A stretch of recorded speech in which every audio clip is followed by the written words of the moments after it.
하나님의 말씀 두 군데서 보시겠습니다. 에스겔 36장 24절에서 31절, 고린도후서 5장 17절 말씀입니다. 에스겔 말씀 같이 읽으시겠습니다. 내가 너희를 이방 민족들 가운데서 데리고 나아오며 그 여러 나라에서 너희를 모아다가 너희의 나라로 데리고 들어가겠다.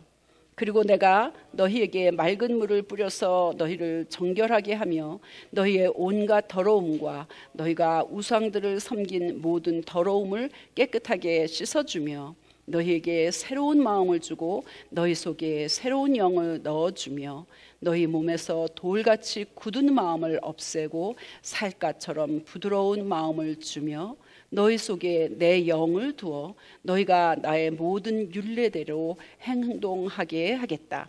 그러면 너희가 내 모든 규례를 지키고 실천할 것이다.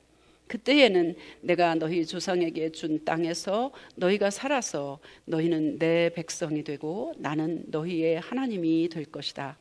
내가 너희를 그 모든 더러운 곳에서 구원하여 낸 다음에는 곡식의 소출을 풍성하게 하여 다시는 너희에게 흉년이 들지 않게 하며 나무에 과일이 많이 맺히고 밭에서 소출이 많이 나게 하여 너희가 다시는 굶주림 때문에 다른 여러 나라의 조롱을 받지 않게 하겠다.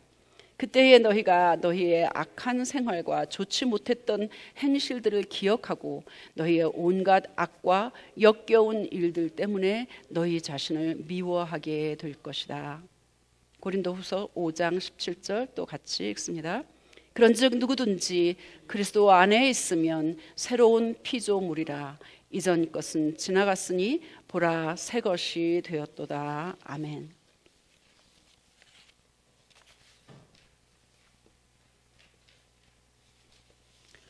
옷은 새 옷이 좋고 사람은 옛사람이 좋다라는 속담이 있어요. 들어보셨죠? 네.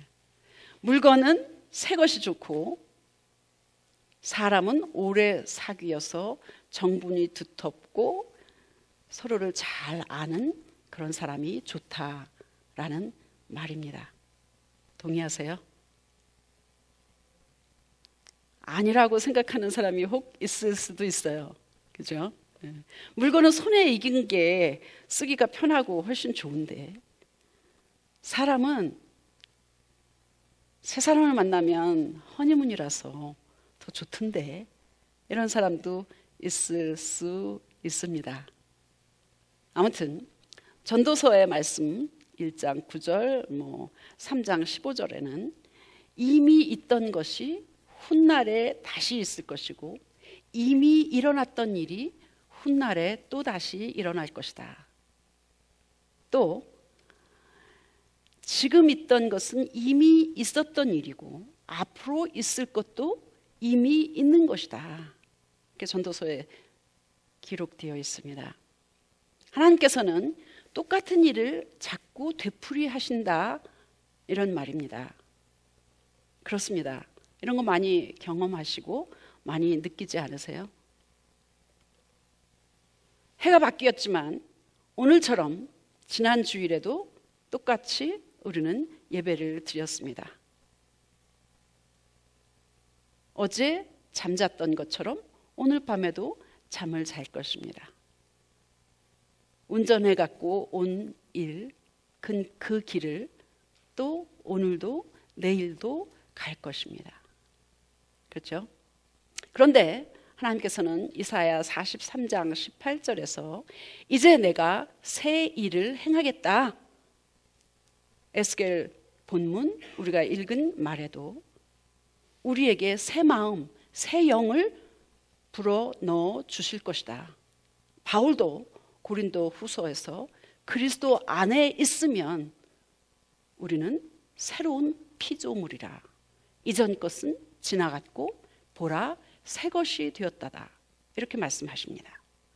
2025년을 맞으면서 모든 사람들은 뭔가 새로운 일을 경험하기를 원합니다. 뭔가 좀 더 나은 일을 계획하고 기대하고 바라고 있습니다. 여러분도 그렇죠?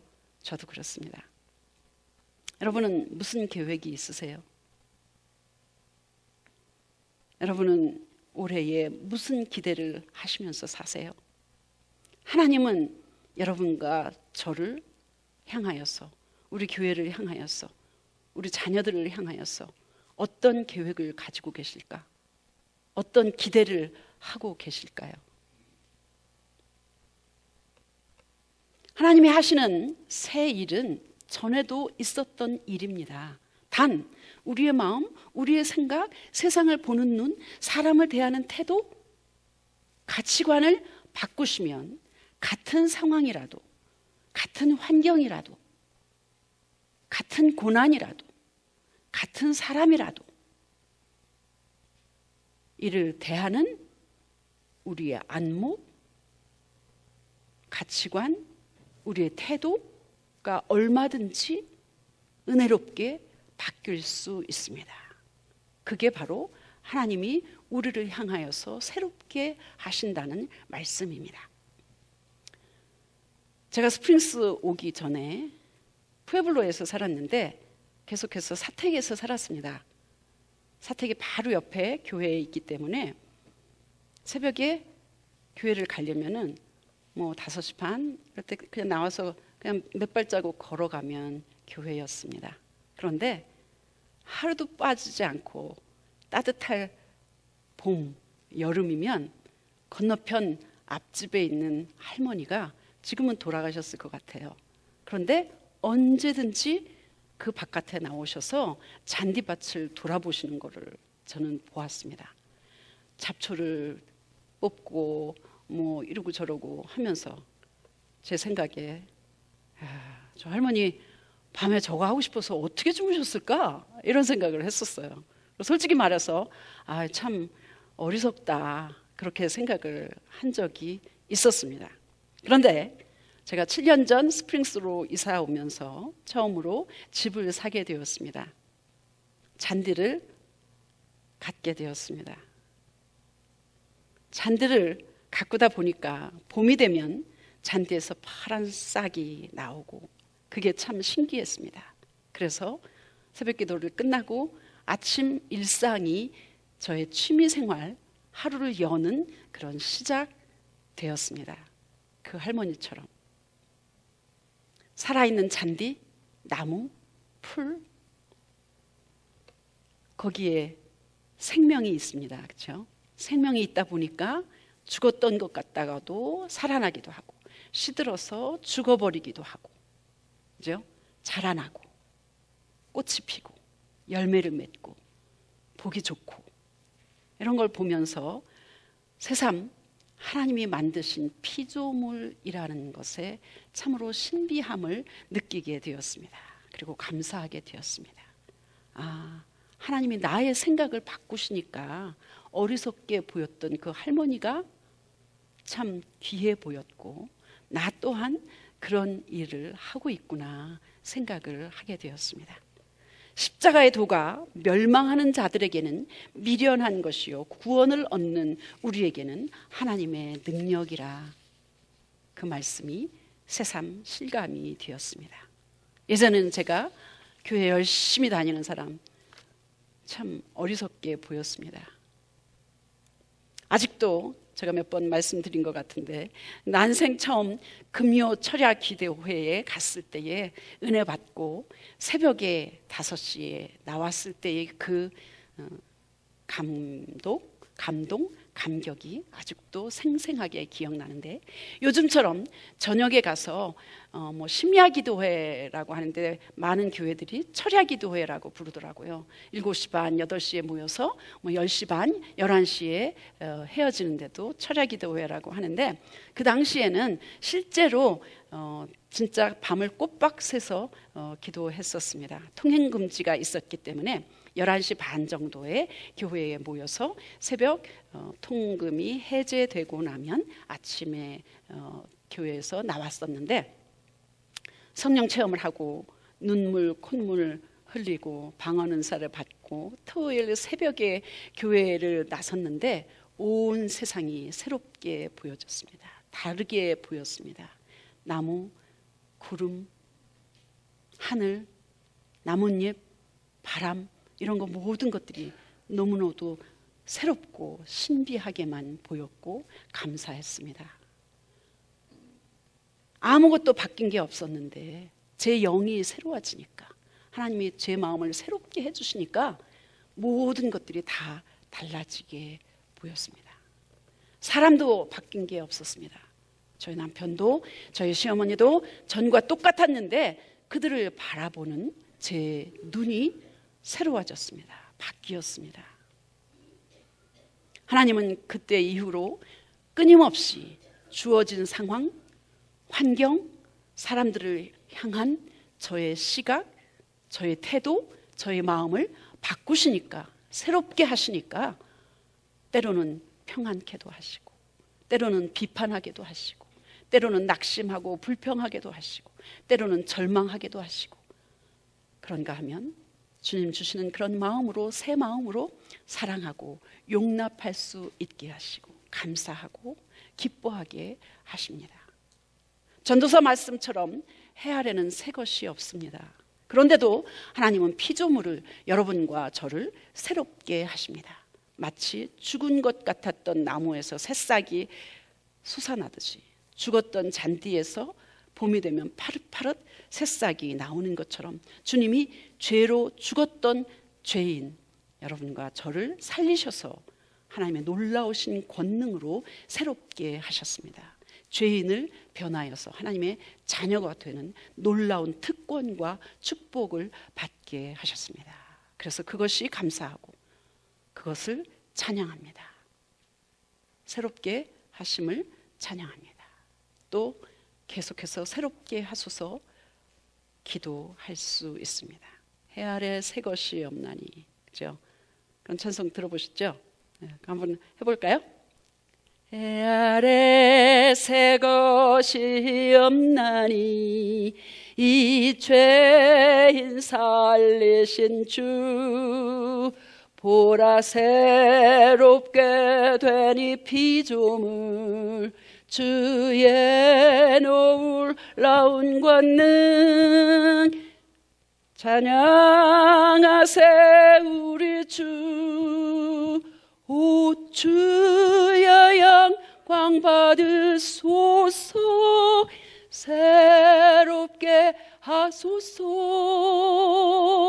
새롭게 하소서, 새롭게 하소서, 늘 새롭게 하소서. 한 번 새롭게 하신 것으로 끝나는 게 아니라 우리는 끊임없이 주님으로부터 새롭게 하시는 은혜와 복을 받아야 하는 것입니다. 아멘. 에스겔 36장은 이스라엘이 바벨론의 포로가 되었을 때 받은 말씀입니다. 이스라엘이 회복될 것이다, 그들이 바벨론 포로에서 예루살렘에 돌아갈 것이다 라는 희망을 주시는 예언의 메시지였습니다. 하나님은 먼저 그들의 죄를 씻어주셨습니다. 그리고 새롭게 해주신다고 약속하셨습니다. 하나님은 광야에 내가 길을 내리라 말씀하십니다. 여기서 하나님이 자기 백성이 약속의 땅에서 하나님을 예배하면서 살 수 있도록 그들을 살리고 보호하고 그렇게 해 주시리라는 강한 의지, 강한 열망을 우리는 볼 수 있습니다. 죄된 옛 모습을 바꿔서 새 사람이 되게 하시려는 하나님의 그 강한 의지를 우리는 보고 있습니다. 영이 새로워지고 하나님의 자녀가 되어서 하나님을 하나님으로 섬기고 예배할 때에 우리는 죄를 이미 용서받았습니다. 우리의 신분을 바꾸셨습니다. 마음과 생각을 하나님께서 바꾸시고 새롭게 해주시면 그 다음에 우리가 읽은 말씀처럼 곡식과 소출이 나무 열매가 풍성하게 많아질 것이라고 축복하십니다. 영혼이 잘됨 같이 범사에 잘되고 강건하기를 바라노라. 사도 요한의 기도와 같이 그렇습니다. 영이 먼저 새로워지는 것이 중요합니다. 그 결과로 이 땅에서의 일들이 순조롭고 풍성하고 우리가 건강케 되는 것입니다.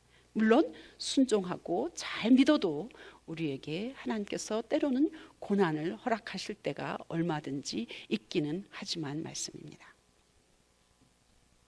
우리는 자원을, 물질을, 이 세상에 우리에게 주신 모든 피조물들을 다스리고 사용하고 정복하고 그것들을 누리고 나눌 그런 책임과 특권이 있습니다. 그런데 의외로 많은 사람들이 물질의 노예가 되어서 물질의 다스림을 받는 삶을 살고 있습니다. 물질이 주인이 돼서 물질을 섬기고 물질이 가는 곳이면 무엇이든지 할 수 있는 그런 어리석은 삶을 살고 있는 사람들이 의외로 많다는 것입니다. 우리는 물질을 다스려야만 합니다. 정복해야 됩니다. 사용해야만 합니다. 나누고 누려야만 하는 것입니다. 누구를 위해서? 하나님의 영광을 위해서. 근데 사실은 하나님의 영광을 위해서라고 하지만 결국은 우리에게 복을 주시는 그 하나님을 누리면서 함께 할 수 있는 것이 복이라는 것입니다. 하나님께서는 우리의 영이 새로워지고 마음이 살갗처럼 부드러워지면 그 다음에는 우리가 어떻게 되느냐, 율례대로 하나님의 명령대로 하나님의 말씀대로 살게 될 것이라고 말씀하십니다. 그때는 바로 하나님이 하나님 되고 우리는 하나님의 자녀가 되고 하나님의 백성이 되는 겁니다. 영이 새로워지면 말씀대로 살고 싶어진다는 겁니다. 사랑하게 된다는 겁니다. 용서하게 된다는 겁니다. 그렇게 하고 싶어지는 그런 마음을 하나님께서 주신다는 것입니다. 미국 사람들이 뭔가 선물을 주거나 호의를 베풀면 우리는 누구나 다 그렇게 얘기하잖아요. 고마워. 굳이 이렇게 안 해도 되는데. 그렇게 얘기를 하면 꼭 하는 말이 있습니다. 해야 되기 때문에 내가 하는 거 아니야. 내가 하고 싶어서 하는 것이야. 이렇게 이야기합니다. Not because I have to, but because I want to. 내가 원하기 때문에 하는 거지 내가 뭐 꼭 당신을 도와줘야 되고 이거를 꼭 해야 돼서 하는 게 아니라는 거예요. 성령이 우리 마음을 새롭게 하시면 말씀대로, 율례대로, 율법대로 하나님의 말씀대로 살고 싶어지게 된다 이 말입니다. 우리가 하고 싶은 거, 가고 싶은 거, 먹고 싶은 거, 하고 싶은 게 바뀐다는 그런 말씀입니다. 제 친구 중에 30대 때에 신장, 콩팥 이식을 한 친구가 있습니다. 남편이 미국 분이라서 그 옛날부터 미국 교회를 같이 다녔던 것 같습니다. 근데 콩팥 이식을 하지 않으면 죽게 되었기 때문에 교회에 아마 광고를 했던 것 같습니다. 가족도 맞지 않았고 그래서 그 두 사람 중에서 그 여러 교인 중에서 두 사람이 혈액형이나 뭐 신장 그 기능이나 모든 것들이 맞았던 것 같습니다. 근데 그 두 사람 중에서 나이가 비슷했던 일본 여자의 신장을 기증받았다고 합니다. 그 전에는 수시 생선회를 못 먹었는데 일본 여자의 신장을 이식받은 이후로는 생선회를 굉장히 좋아하게 식성이 바뀌었다고 합니다. 의학적으로 일리가 있는지 저는 잘 모르겠지만 저는 그 말을 들으면서 신장이 다른 사람의 신장이 몸속에 들어오니까 그 사람의 식성으로 제 친구가 바뀌었구나 그런 생각을 하게 되었습니다. 예수님이 우리 안에 오시어서 우리 삶 속에 들어오셔서 우리를 새로운 피조물로 바꾸신다면 예수님의 성품, 그분이 좋아하시는 걸 우리도 좋아할 수 있고 그분이 싫어하는 것을 우리도 싫어할 수 있고 그분이 하고 싶어 하는 일들 우리가 하고 싶어 하지 않을까, 그런 생각을 해보았습니다. 그냥 우리가 의지로, 억지로, 책임으로, 의무감으로 하나님의 뜻을 따르는 게 아니라 그냥 우리 마음이, 우리의 계획이, 우리가 하고 싶은 것이 하나님의 뜻으로 움직여진다면 쉽지 않습니까? 저는 우리의 발걸음이, 우리의 입술이, 우리의 손길이, 우리의 생각이, 우리의 계획이 그분의 뜻대로 하고 싶어지는 것, 그게 새로워지는 은혜라고 믿습니다. 우리 모두 그렇게 되기를 축복합니다. 오늘 본문 31절 한번 보실까요? 맨 마지막, 에스겔의 마지막 절 같이 읽어보시겠습니다.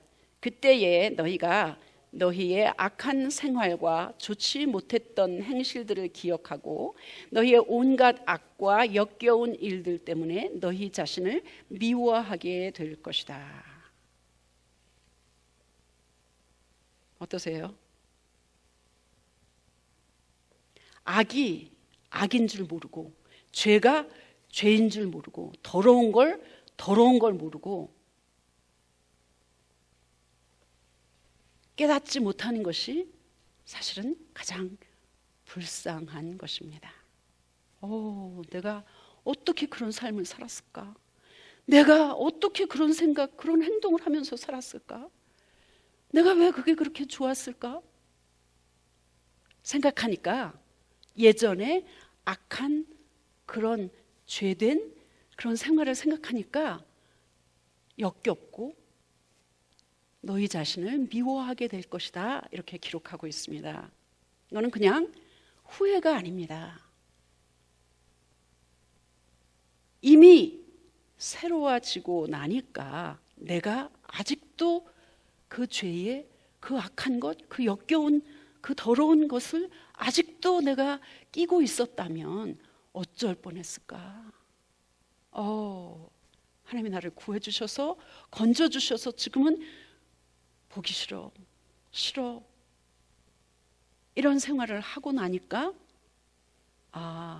예전에 나 자신을 미워하게 될 것이다, 이렇게 기록하고 있습니다.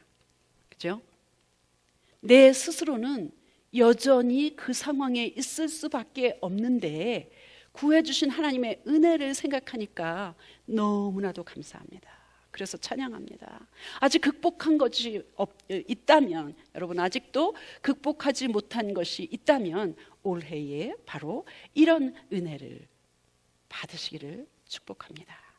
저를 포함해서 하나님이 맑은 물을 뿌려서 정결케 하신다고 약속하십니다.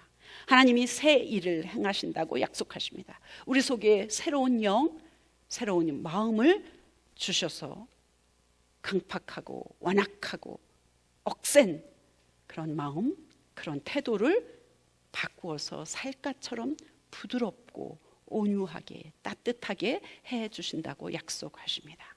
그리스도 안에서 새로운 피조물이 되어서, 그리스도 안에서 새로운 피조물이 되어서 승리하는, 활기차고 풍성하고 튼튼한, 그러나 온유한 열매 맺는 그런 한 해가 될 수 있기를 예수 그리스도 이름으로 축원합니다. 기도하겠습니다. 550장 찬송하시겠습니다.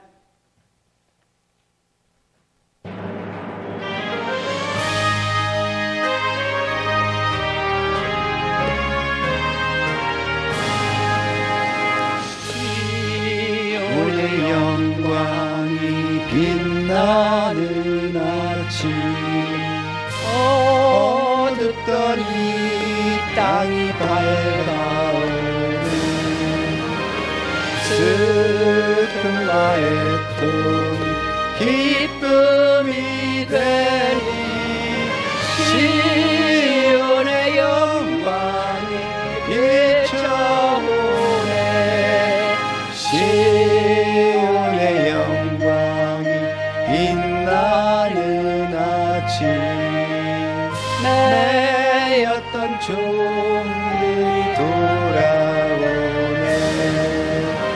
오래전 선지 꿈꾸던 복을 만민이 다 같이 누리겠네. 보아라 광야에 밭초가 피고 말랐던 시냇물 흘러오네. 이 산과 저 산이 마주쳐 울려 주의 승천을 찬송하네. 땅들아 바다야 많은 섬들아 찬양을 주님께 드리어라. 쌍과 재앙이 가득한 땅에 찬송이 하늘에 사무치네.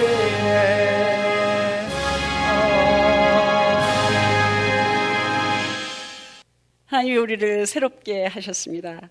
우리의 마음도 삶도 우리의 자녀들도 우리 교회도 다시금 새롭게 해주신 하나님께 감사를 드리며 새해를 승리로 힘차게 나아갈 것을 주님 앞에 다짐합니다. 성령님이 우리를 도와주실 것입니다.